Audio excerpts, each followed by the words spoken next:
طبیعي خبره د حکومتونه خپل د ګټو دپاره تصمیم نیسي او همیشه کوشش کوي چې خپل پر ګټو باندې راوګرځي، خپل د ملت پر ګټو باندې راوګرځي. زه په دې باور یم چې امارت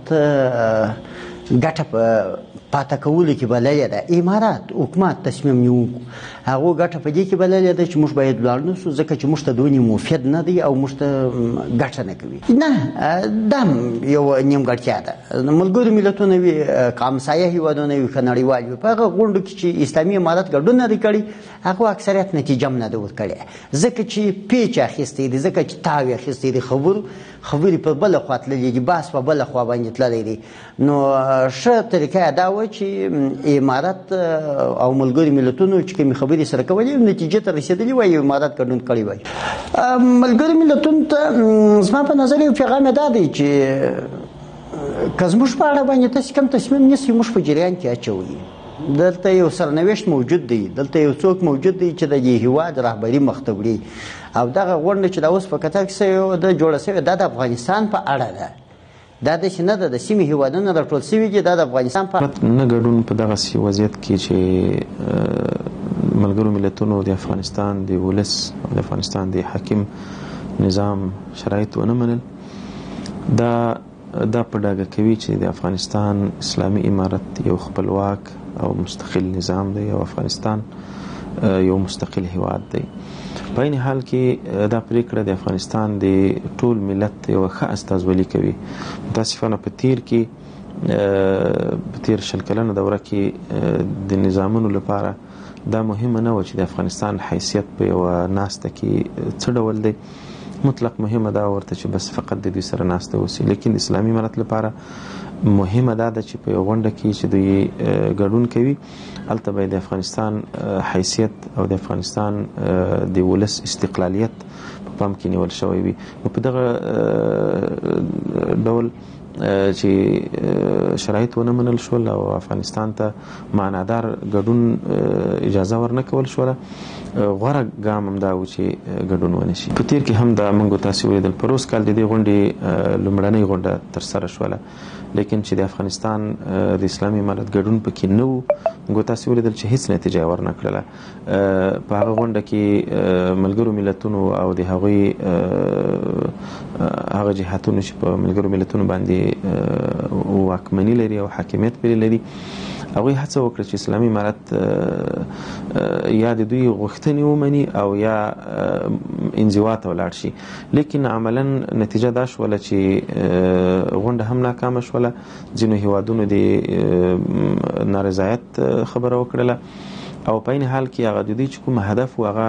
برعکس تمام شو. دغې غونډې نه تر نن ورځې پورې چې یو کال پوره کېږي، د غونډې د توقعاتو برعکس اسلامي امارت د سیمې له هیوادونو سره اړیکې ډېرې ښې شوې. خبرې کړي دي او د دوی پر نه ګډون ورسره پوښتنه دی چې ولې نه دي ورغلي دې غونډې ته. موږ غواړو چې په دغه غونډه کې ګډون وکړو، بلکې دا مو حق دی او دا مو غوښتنه ده او مسؤلیت هم لرو د ولس په وړاندې، د خلکو په وړاندې چې باید دغسې د افغانستان موضوع مطرح کړي، باید موږ پکې شتون ولرو. خو داسې شتون نه چې هغه تشریفاتي شتون وي، هغه د یو مېلمه په حیث باندې وي چې صرف هلته ولاړ شو، کښېنو، چای وڅښو، بس اعلامیه خپره شي. نه، داسې ګډون موږ نه کوو او نه مخکې کړی نه وروسته کوو.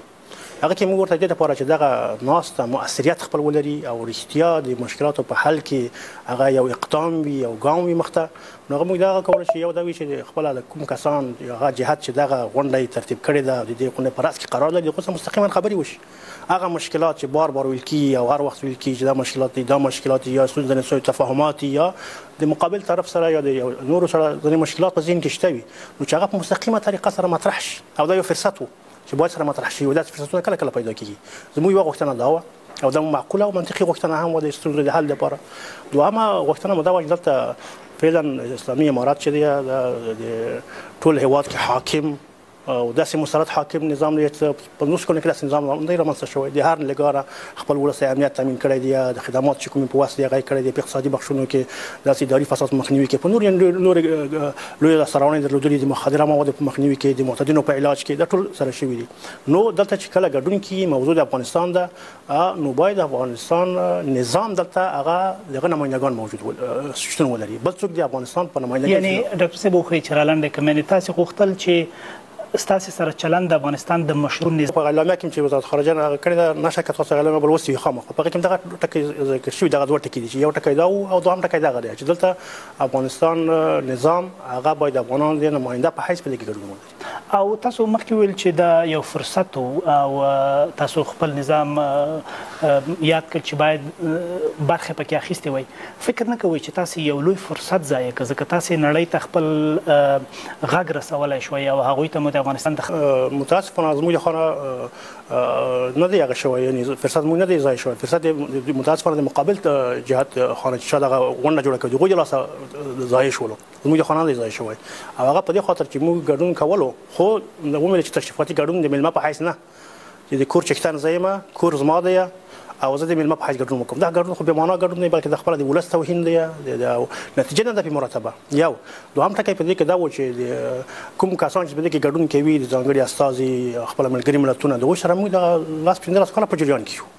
د لاندې وختونو کې موږ سره په تماس کې انسان هغه خبره چې موږ ته رسولای شو هغه مرته رسولې ده د هر وسه جلا جلا د ملګري ملتونو د استاذ سره جلا او ته خبره رسولې ده د نورو هیوادونو د ځانګړي استاذ او د نورو اړوند جهاتونو سره مستقیم انسان دا څنګه چې دا فرصت